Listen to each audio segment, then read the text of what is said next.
Alors, il me semble que on s'était arrêté sur le problème avec Sherlock Holmes et le duc de Densmore la dernière fois.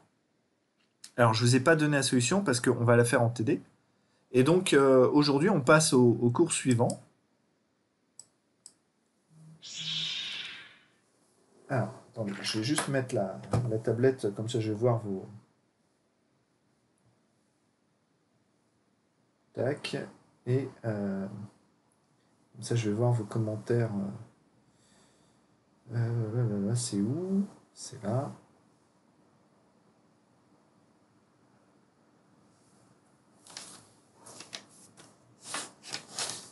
Et alors Dorian, non, une lettre de recommandation ne compense pas les notes, hein. Ça peut expliquer, mais ça ne remplace pas ni...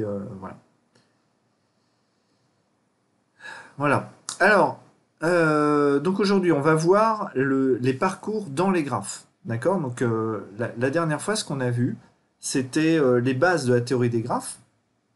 Comment modéliser un problème sous forme de graphe.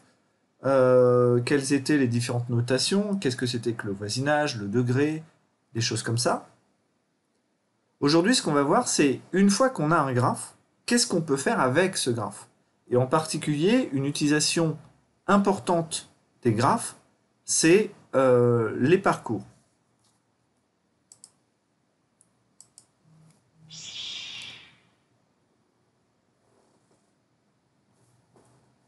Voilà.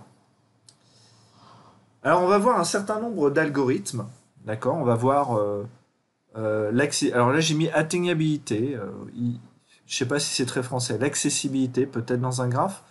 Grâce à l'algorithme de Roy Warshall. D'accord? On va aussi voir des parcours en largeur, des parcours en profondeur, mais on verra aussi des parcours de plus court chemin, comme Dijkstra et Bellman-Ford. Donc là, dans cette phase-là, qu'on va avoir, c'est on va à chaque fois analyser, prendre des algorithmes classiques et les appliquer sur les graphes pour que vous compreniez le mécanisme. D'accord? Voilà. Alors, l'algorithme de Warshall, il calcule la fermeture transitive d'un graphe, qu'il soit orienté ou non. Alors, concrètement, qu'est-ce que c'est que la fermeture transitive d'un graphe? Ça veut dire que si d'un sommet A, vous êtes capable d'aller à un sommet B, et que du sommet B, vous êtes capable d'aller à un sommet C, alors du sommet A, vous êtes capable d'aller au sommet C. Voilà. En appliquant un tel algorithme, une fois qu'il aura été réalisé, on va rajouter en fait des arcs et des arêtes, de telle sorte que, à la fin de l'exécution de l'algorithme, un sommet aura pour voisin tous les sommets qui lui sont accessibles. Vous comprenez le principe? Donc, l'algorithme, c'est un peu le suivant. On va, étant donné un graphe, produire un deuxième graphe qui aura donc toutes les arêtes ou arcs dont je viens de vous parler, et donc en temps constant, d'accord, juste en regardant la liste des voisins, donc, voilà, on sera capable de connaître l'ensemble des sommets que vous pouvez atteindre.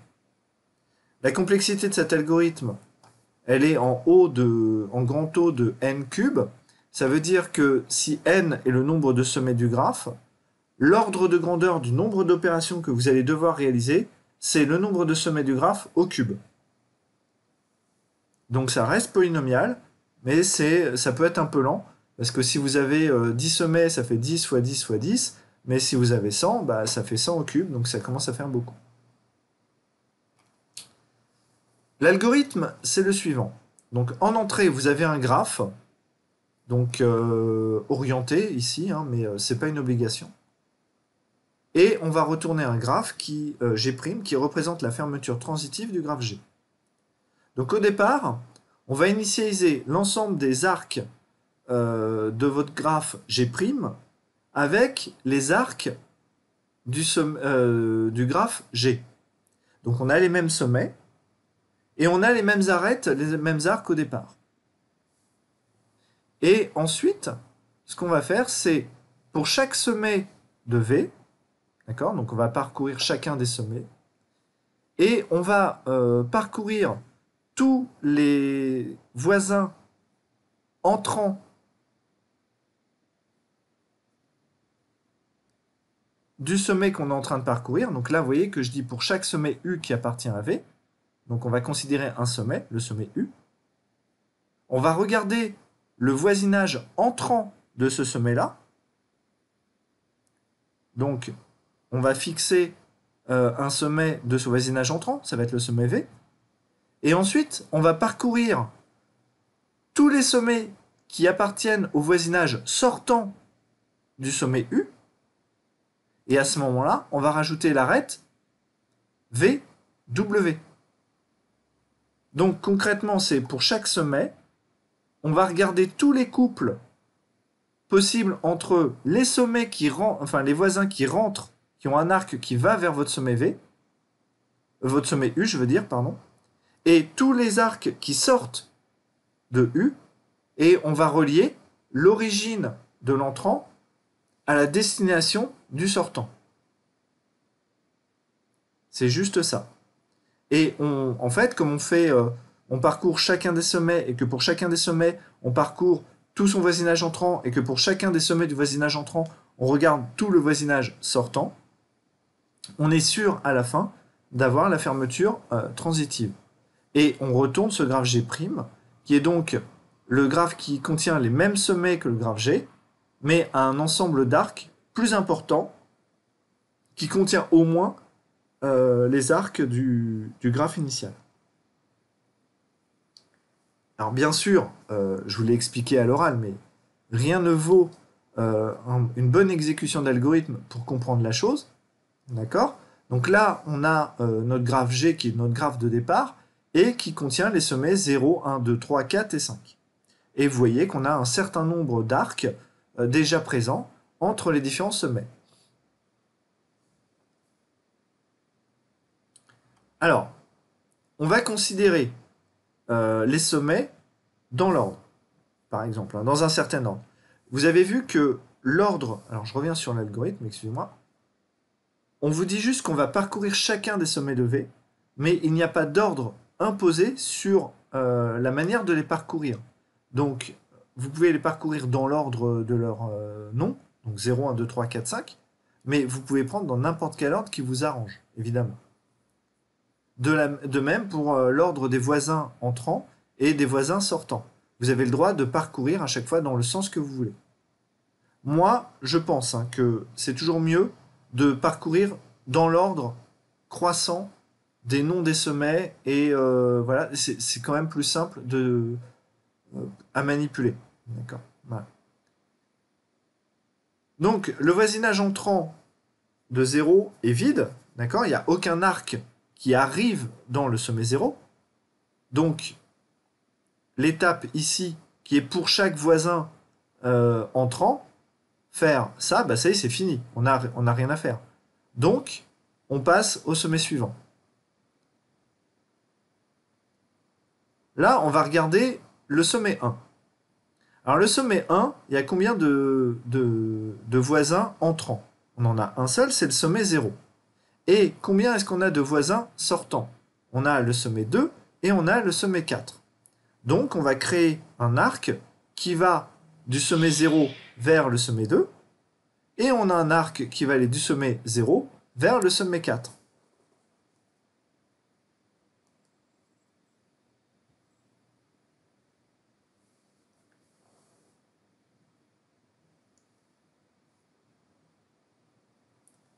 Attendez, juste un instant, parce que je ne vois pas les...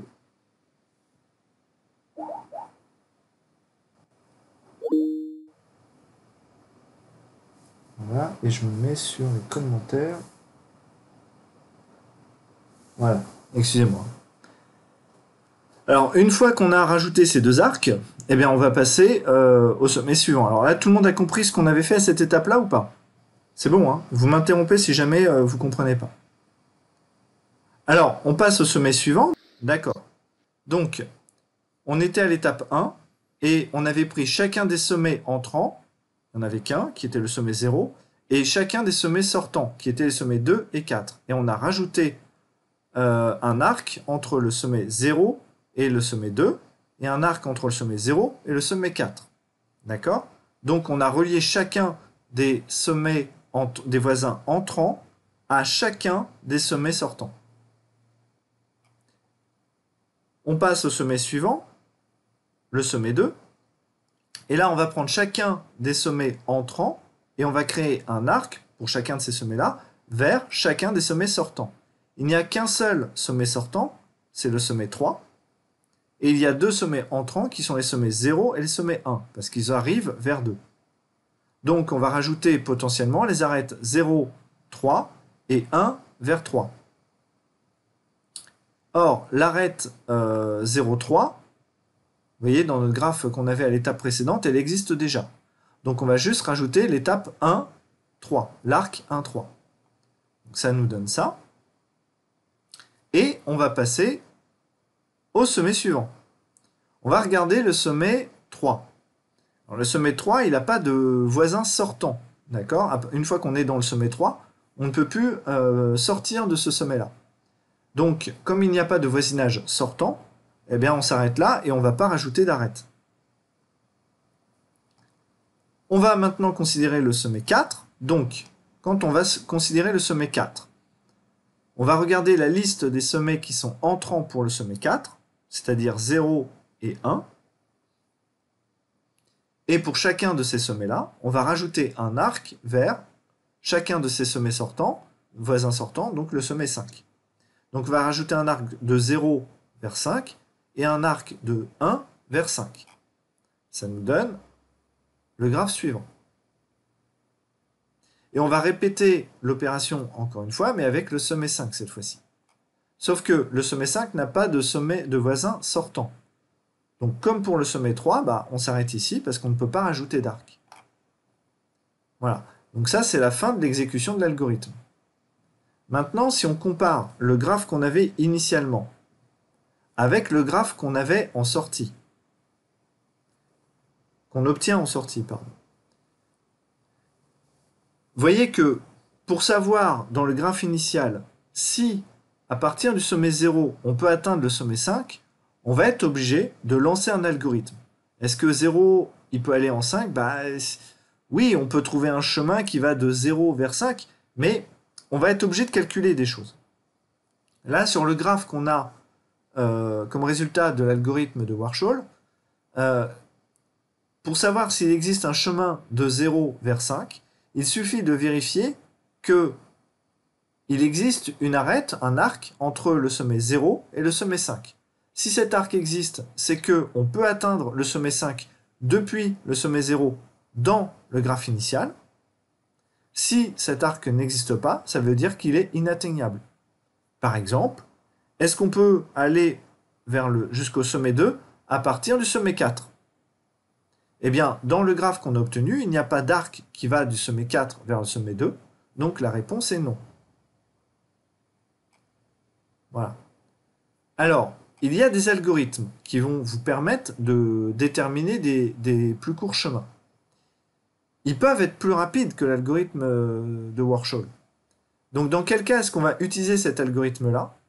C'est quand on aura très souvent des questions sur est-ce qu'on peut atteindre tel sommet à partir de tel sommet. Si cette question-là, elle est très fréquente, alors on a intérêt à appliquer cet algorithme et à sauvegarder le résultat. Et quand on voudra savoir si c'est atteignable, eh ben, il suffira juste de vérifier si l'arête existe. Voilà. Vous avez des questions sur cet algorithme-là?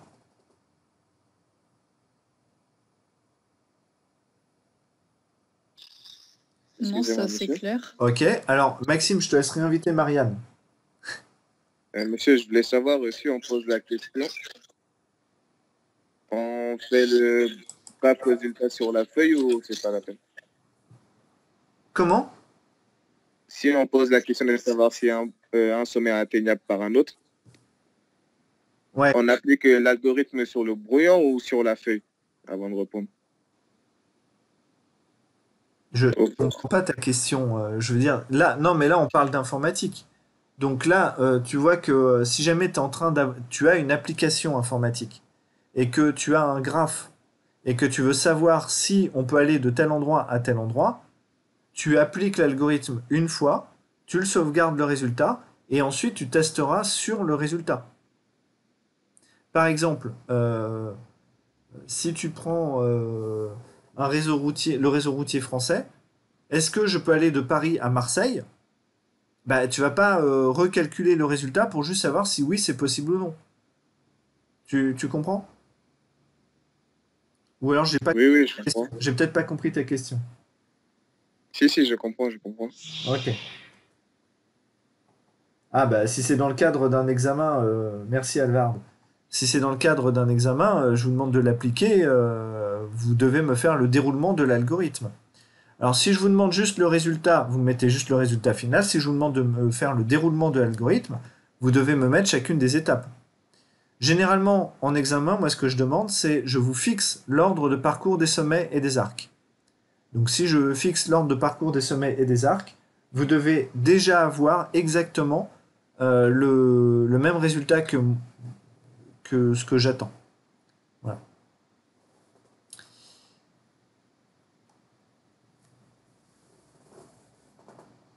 Alors, maintenant, on va voir l'algorithme du parcours en largeur.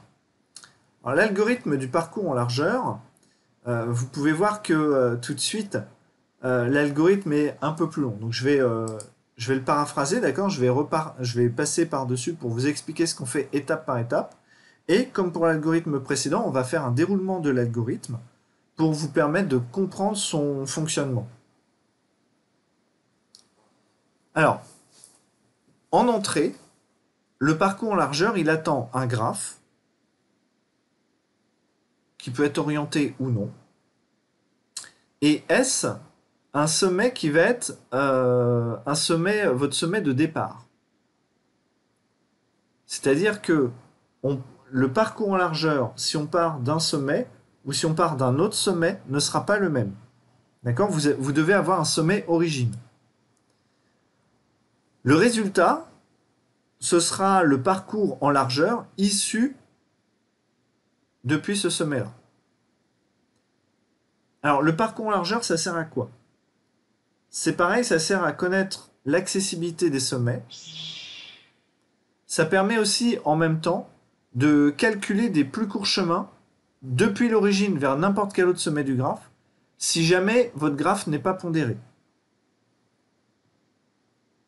Un exemple classique d'utilisation de l'algorithme du parcours en largeur, c'est lorsque vous faites un projet étudiant et que vous faites un labyrinthe, par exemple.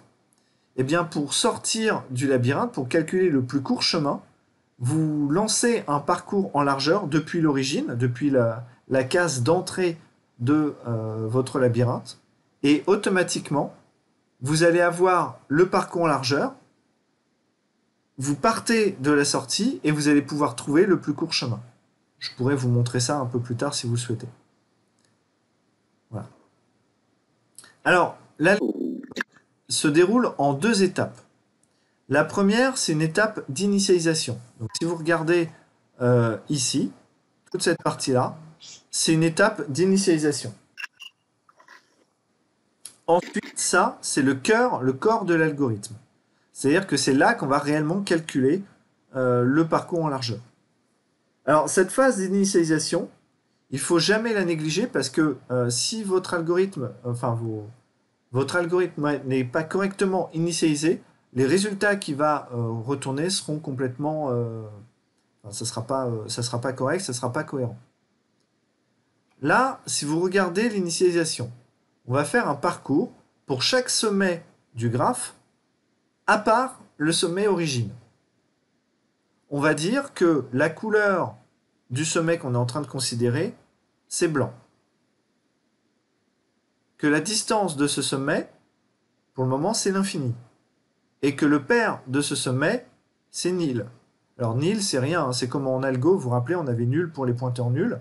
Ben, en algorithmique, en pseudocode, quand on veut dire qu'il n'y a rien, on met la valeur nil en majuscule. Donc là, qu'est-ce qu'on dit? on dit que si on ne considère, juste sans considérer le sommet origine, on va dire que chaque sommet a une couleur, une distance et un pair. La couleur, ça sera forcément blanc.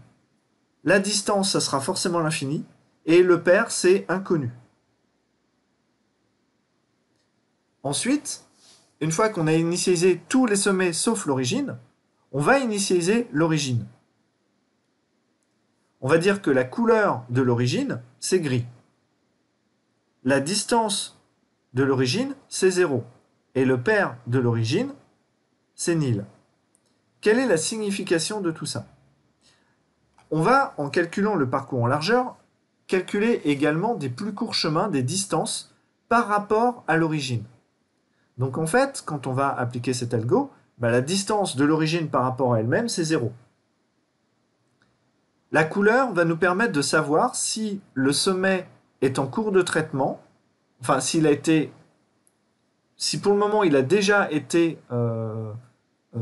observé, s'il est en cours de traitement, ou si il a déjà été traité et que son cas est terminé. Donc c'est pour ça qu'on a des couleurs blancs. Blanc pour dire on ne l'a pas encore considéré. Gris, c'est en cours de considération. Et noir, ça veut dire que le travail est terminé. L'origine, comme nos parcours, en fait, le parcours en largeur, on va calculer des parcours depuis l'origine vers les autres sommets. Donc chaque sommet, on va y accéder depuis un autre sommet. Sauf que là, l'origine, on part de lui-même.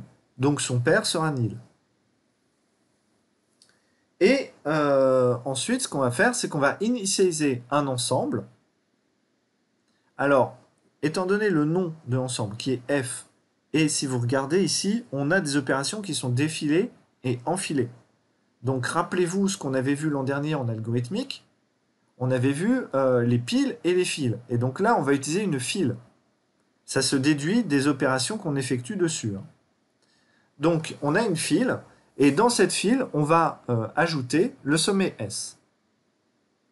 Voilà, ça c'était notre initialisation.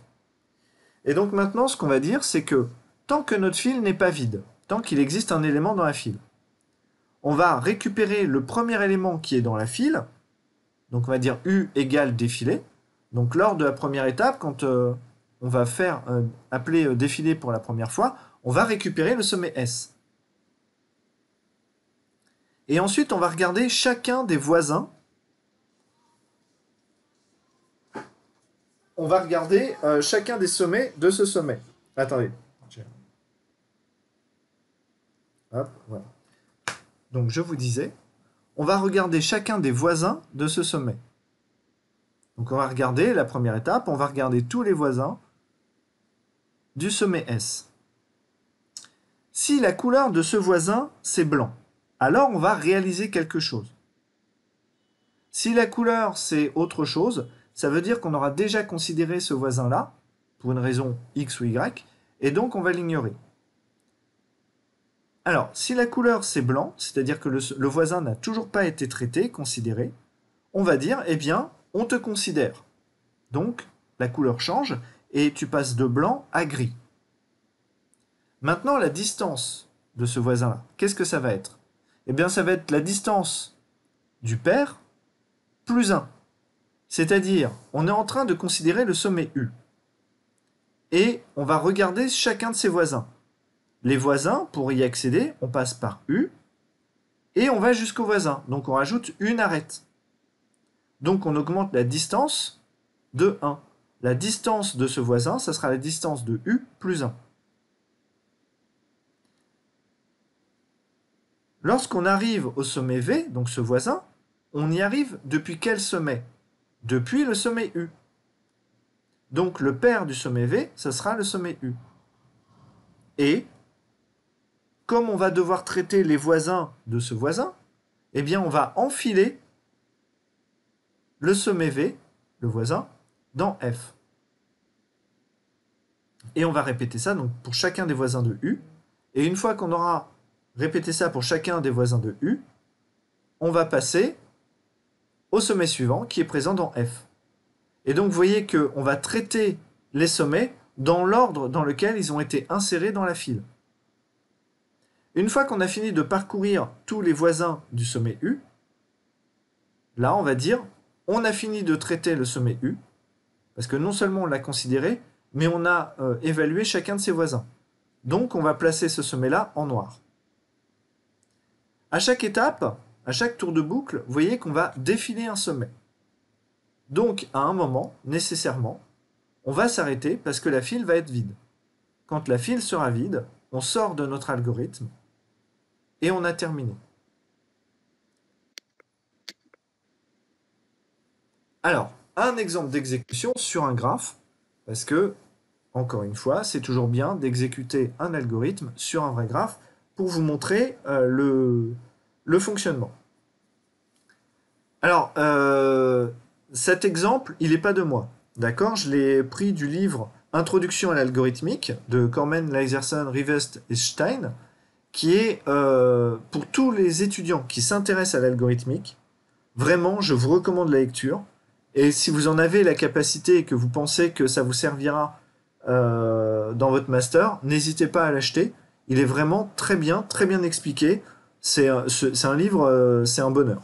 Moi, je sais que je l'ai acheté quand j'étais en licence et je l'ai toujours. Et c'est voilà. Donc là, je reprends leur exemple et on va l'exécuter. Alors, tout départ, on a l'initialisation. Donc, comme je vous l'ai dit, on va mettre tous les sommets à la couleur blanche, enfin blanc, sauf le sommet initial, notre source, qu'on va mettre à gris. Donc là, on va partir du sommet B dans notre exemple. On va dire que la distance de chacun des sommets, c'est l'infini, sauf pour le sommet initial, notre source, où là, la distance, c'est 0. Et pour chacun des sommets, on va dire que le pair, c'est nil. Donc, il n'y a pas de pair pour le moment. Voilà. Et donc, on part du sommet B. B est ajouté dans notre fil. Donc, ça représente notre fil. Voilà. Alors, ce qu'on va faire, c'est qu'on va d'abord défiler le premier élément de notre fil, c'est-à-dire, en fait, le sommet B. Et on va parcourir tous ses voisins qui sont de couleur blanche.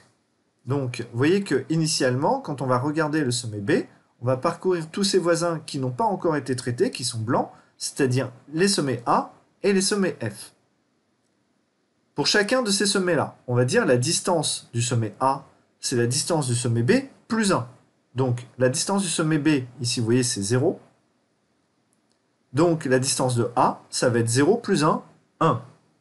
La distance du sommet F, ça va être 0 plus 1, ça nous fait 1. Ces deux sommets-là vont devenir gris, parce qu'on est en cours de traitement, on va les ajouter dans notre fil, et le sommet B va devenir noir. Ça nous donne ça. Donc, si vous regardez, la distance du sommet A, c'est 1, la distance du sommet F, c'est 1, ils ont tous les deux comme paire le sommet B, parce que c'est depuis le sommet B qu'on peut les atteindre. Voilà. Et leur couleur est devenue gris parce qu'ils sont en cours de traitement. Comme on a parcouru chacun des voisins, eh bien la couleur du sommet B devient noire parce qu'on a fini le traitement. Vous voyez ici que j'ai d'abord enfilé le sommet F, puis le sommet A. Il n'y a aucune obligation sur l'ordre d'insertion des sommets dans votre fil. Parce que vous pouvez parcourir chacun des voisins dans l'ordre que vous souhaitez. Par contre, quand vous ajoutez un sommet, vous êtes obligé de l'ajouter à la fin de la file. Vous ne le mettez pas où vous voulez. Hein, d'accord? Ça reste une file. Alors, l'étape d'après, qu'est-ce qu'on va faire?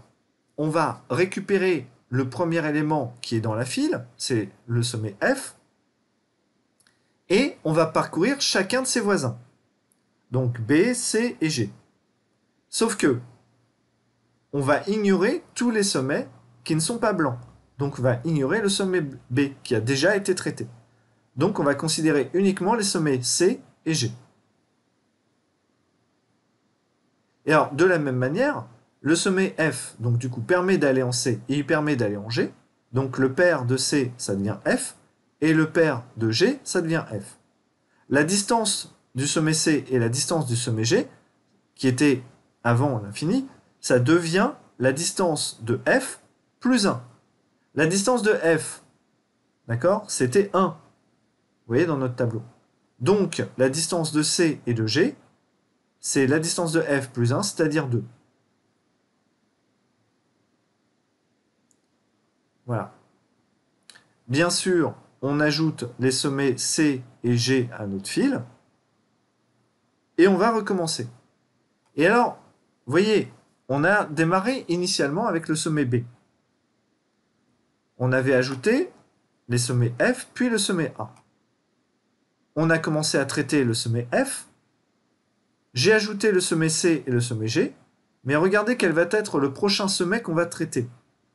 Ça ne va pas être C ou G, vu qu'on manipule une file de priorité, ça va être le sommet A. Et donc, si vous voulez, l'image qu'on peut avoir, c'est qu'on va faire des bulles, des cercles autour du sommet B. Au départ, on considère le sommet B. Ensuite, on considère tous les sommets qui sont à distance 1. Et il n'y en a que deux, c'est les sommets A et F. Ensuite, une fois qu'on aura traité ces sommets, on va parcourir tous ceux qui sont à distance 2. Donc ça sera les sommets C, G et E. Et vous voyez, c'est des ronds qui vont augmenter. C'est un peu comme quand vous jetez un caillou dans un lac, il y a le point d'origine, et puis au fur et à mesure, vous avez des ondes qui vont se propager de plus en plus loin. Et bien là, c'est un peu la même image. Donc, on considère le sommet A, et on va regarder pour le sommet A, chacun de ses voisins. Il a deux voisins, B et E, sauf que B n'est pas blanc, donc on va l'ignorer. On va regarder uniquement le voisin qui est blanc, qui est le sommet E, et, bon, comme d'habitude, donc on accède au sommet E par le sommet A, donc le pair de E, ça devient A, et la distance de E, ça devient la distance de A plus 1, c'est-à-dire 2. D'accord ? Et on va ajouter le sommet E à notre fil, ce qui fait que E devient gris. On a fini de traiter tous les voisins du sommet A, le sommet A devient noir. Ben voilà. Donc là, on continue. Donc je vais récupérer maintenant le premier élément qui est dans ma file, c'est le sommet C. Et vous imaginez bien ce qui va se passer, on va considérer tous les voisins de C qui sont blancs. Donc ça va être le sommet D, en fait, uniquement. D'accord? Donc le sommet D, il a la distance de C plus 1, il va devenir gris, et C va devenir noir. Et le pair de D, ça va devenir C.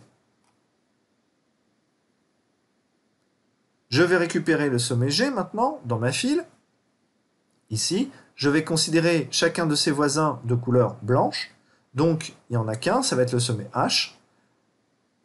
La distance du sommet H, ça va être la distance du sommet G plus 1. Son pair, ça va être le sommet G. D'accord? G devient noir, et H est ajouté à la fin de ma file, et devient gris.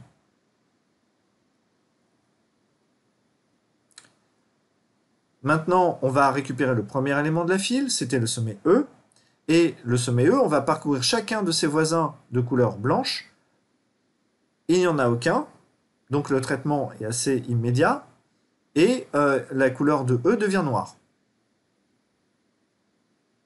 Maintenant, je vais récupérer le premier sommet de ma file, c'est le sommet D. Et pour le sommet D, on va regarder chacun de ses voisins de couleur blanche. Il n'y en a pas. On fait la même chose avec le sommet H. Voilà. Et là, notre fil est vide. Donc, ça marque la fin de notre algorithme. Et finalement, qu'est-ce qu'on a? On obtient ce tableau-là. Et c'est ce tableau-là qui est important parce que c'est le résultat du parcours en largeur en partant du sommet B. Ce que vous pouvez voir, c'est que B n'a pas de paire.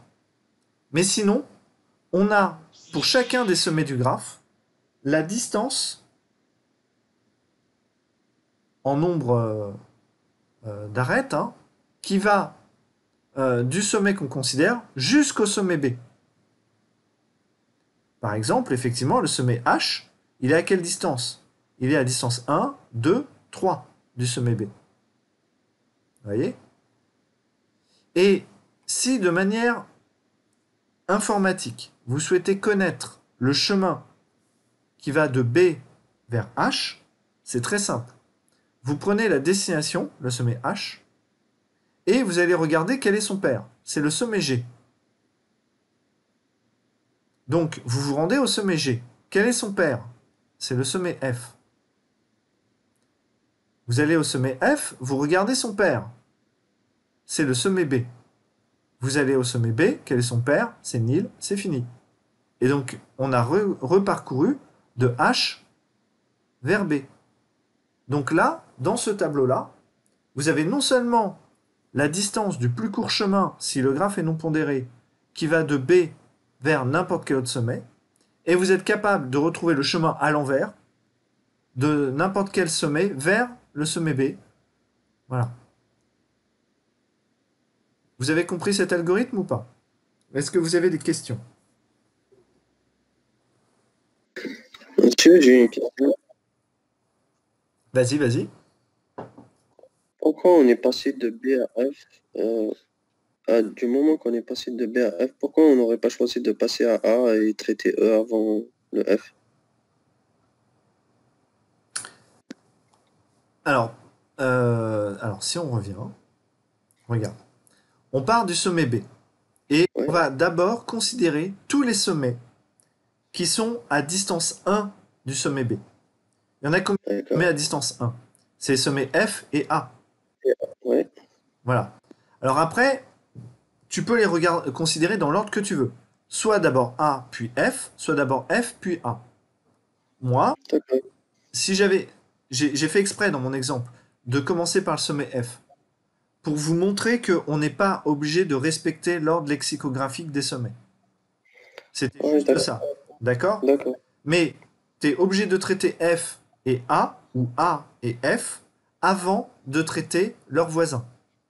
Ouais, d'accord. Voilà, c'est juste ça. D'accord, merci monsieur. Ok. Est-ce qu'il y a une autre question? Bon, bah écoutez, s'il n'y a pas d'autres questions, on va passer à un autre algorithme qui est le parcours en profondeur.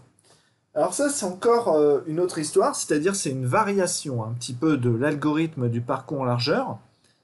Sauf qu'au lieu de parcourir tous les voisins qui sont à distance 1, puis les voisins des voisins qui seront donc à distance 2, etc., etc., on va prendre un voisin, et un voisin du voisin, et un voisin du voisin du voisin, et on va parcourir comme ça.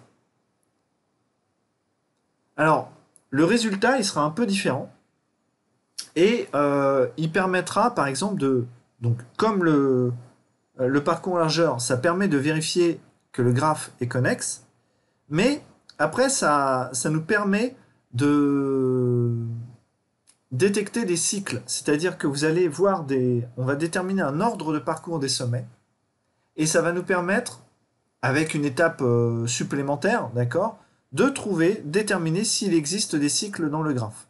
Et ça, c'est extrêmement important parce que, algorithmiquement, un cycle, ça peut nous poser des soucis. Voilà. Alors, deux étapes. J'ai découpé... Alors, il faut savoir que l'algorithme du parcours en profondeur, quand vous allez rechercher cet algorithme-là sur le net, vous allez trouver deux versions. La première version de cet algorithme, c'est une version comme celle que je vous montre, c'est-à-dire en deux étapes, d'accord? Où on va appeler une fonction auxiliaire pour visiter un sommet. Et cette fonction auxiliaire, regardez, elle est récursive. Alors cette récursivité, elle n'est pas obligatoire. Il y a une autre version de l'algorithme où, au lieu d'utiliser la récursivité, on va utiliser une pile. Mais je vous rappelle, dans les cours d'algorithmique que vous avez suivis l'an dernier, que la récursivité est possible justement grâce à la structure de pile. Donc là, j'ai utilisé les appels récursifs parce que je ne voulais pas vous embêter avec la structure de pile. Mais sachez qu'il y a deux versions. On peut soit écrire récursivement, soit en utilisant une pile. D'accord? Donc si jamais vous allez fouiller un peu sur le net, ne soyez pas étonnés qu'il y ait deux versions différentes. Alors, L'algorithme DFS. Alors, DFS hein, pour Deep First Search. Parcours en profondeur. Initialement, on a un graphe, et comme résultat, on va avoir une forêt de parcours en profondeur du graphe. Bon, on verra par la suite ce que ça signifie. Alors, comme pour l'algorithme précédent, ce qu'on va faire, c'est qu'on va initialiser la couleur et le pair de chacun des sommets du graphe à blanc et sans pair, c'est-à-dire nil. On va initialiser, là c'est nouveau, un temps de parcours. C'est-à-dire que chaque fois qu'on va considérer un sommet, on va considérer son temps de parcours, c'est-à-dire le temps où on va passer par ce sommet-là pour la première fois et le temps où on va terminer son parcours. Ok ? Donc on a besoin d'une variable de temps discrète qui, à chaque étape, va augmenter de 1. Ensuite, pour chacun des sommets, si la couleur du sommet c'est blanc, alors on va appeler la fonction auxiliaire DFS visite. Ok ? Voilà. La fonction DFS visite, qu'est-ce qu'elle fait? Elle prend un graphe et elle retourne, elle aussi, une forêt de parcours en profondeur du graphe G, sauf que là, en fait, on va partir du sommet U, enfin, qui est passé en argument, et on va réaliser le parcours à partir de ce sommet-là. Donc, la couleur de notre sommet U, vu qu'on est en train de le considérer, ça va devenir gris. Le temps où on regarde ce sommet-là pour la première fois va être affecté, d'accord? Donc, début de U, ça va devenir temps, c'est l'heure actuelle. Et on va augmenter le temps de 1. Et on va regarder chacun des voisins de ce sommet-là. Et si la couleur de ce voisin, c'est blanc, c'est-à-dire qu'il n'a pas encore été traité, on va dire son pair, c'est U. Et on va appeler récursivement le parcours DFS visite sur ce voisin-là. Une fois qu'on a parcouru tous les voisins du sommet U, on va dire que ça y est, on a correctement traité le sommet U, il devient noir. On a fini le temps de traitement, donc fin de U, c'est le temps courant, et on augmente temps de 1. Alors, on va exécuter l'algorithme parce que là, tel que je le marque, bon, c'est un peu difficile d'appréhender. Vous allez voir que n'y a rien de compliqué, hein, c'est comme le parcours largeur, c'est très très simple. Donc j'ai repris le même graphe que dans l'exemple précédent. Comme ça, vous n'êtes pas perdu, on connaît bien le graphe.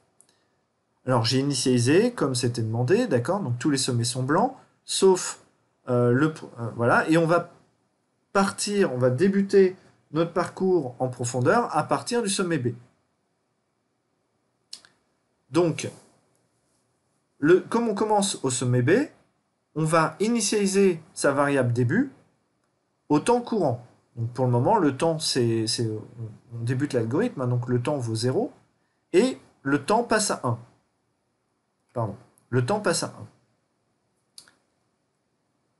Et on va parcourir ses voisins. Alors moi, j'ai fixé l'ordre suivant, c'est F puis A, toujours pareil, mais rien ne vous empêche de les parcourir dans un ordre différent.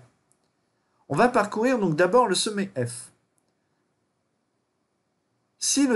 Comme le sommet F est blanc, on va appeler récursivement la fonction de visite dessus. Donc, je parcours le sommet F. Là, le temps qui était de 1, c'est le temps de parcours de début du sommet F. Et je vais regarder la liste de ses voisins qui sont blancs. Et je vais appeler récursivement la fonction dessus. Alors, vous voyez que là, pour le sommet F, il y a deux voisins. Donc là, j'ai décidé d'appeler récursivement sur le sommet C. Alors d'abord le sommet B, mais le sommet B n'est pas blanc, donc je l'ignore. Ensuite, je passe sur le sommet C. Je vais appliquer récursivement mon algorithme. Et si jamais, à la fin de cet appel récursif, le sommet G n'a pas été traité, alors je traiterai le sommet G. Donc j'appelle récursivement sur C, et donc le temps de parcours de début du sommet C, c'est 2. Et donc maintenant, le temps devient 3.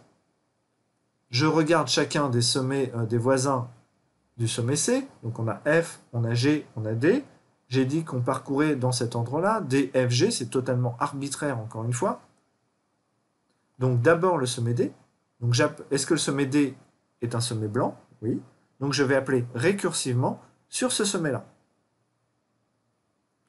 Le temps de parcours du sommet D, c'est 3.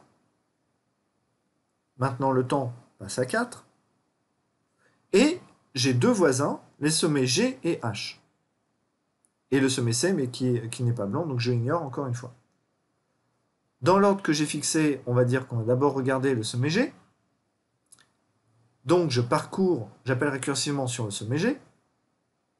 Le sommet G passe à un temps de début qui est à 4. Et vous voyez que le sommet G a un certain nombre de voisins. Il a le sommet C, le sommet F, le sommet D, le sommet H. Mais il n'a qu'un seul voisin blanc, donc on va appeler sur ce sommet-là, récursivement. Et le temps de H passe à 5. Le début de H passe à 5.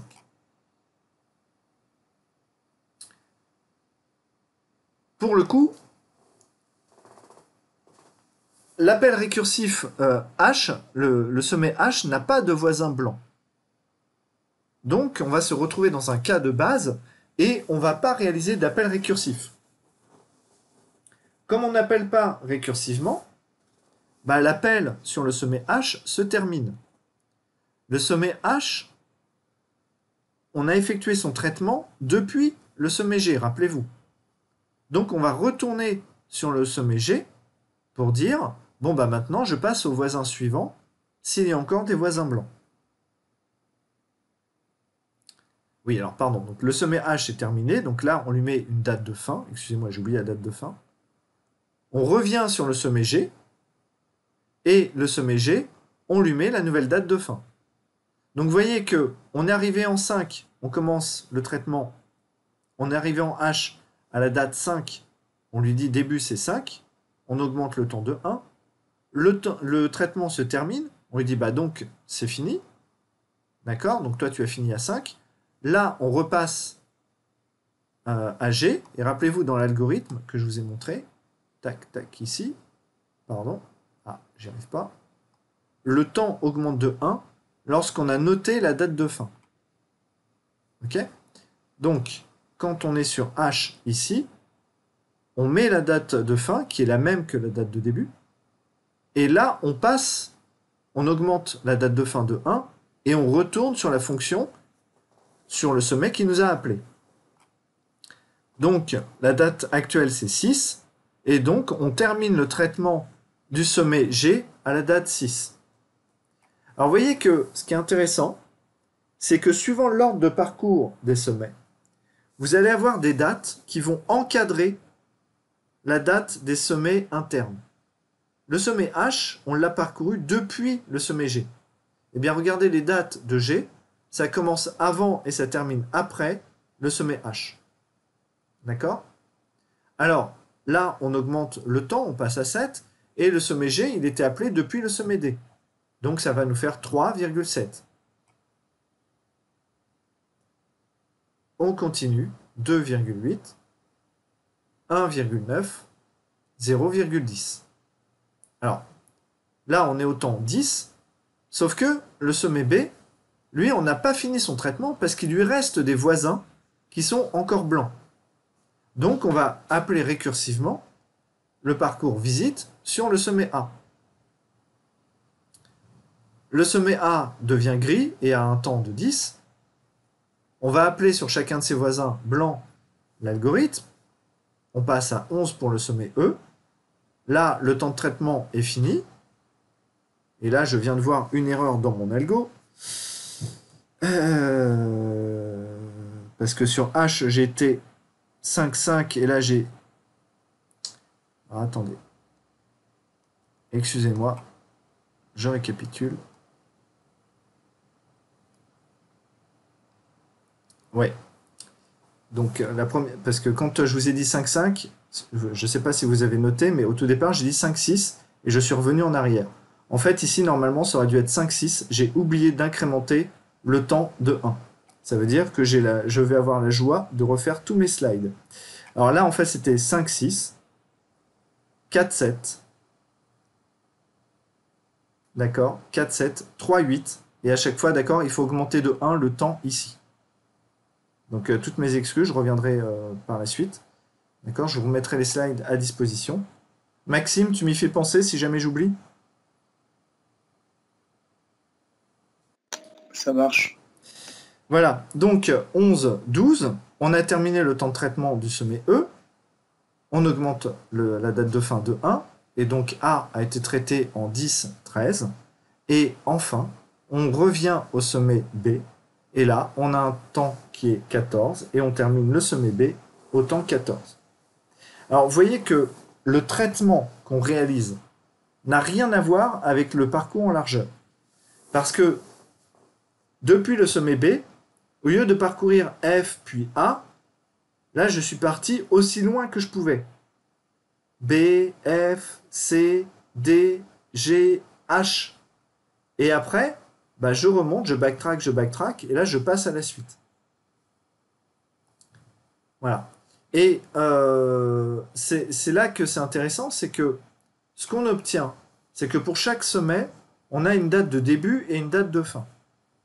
On a le pair, d'accord? C'est-à-dire que pareil, pour le sommet H, son pair, c'est G. Pour le sommet G, son pair, c'est D. Pour le sommet D, son pair, c'est C, etc., etc.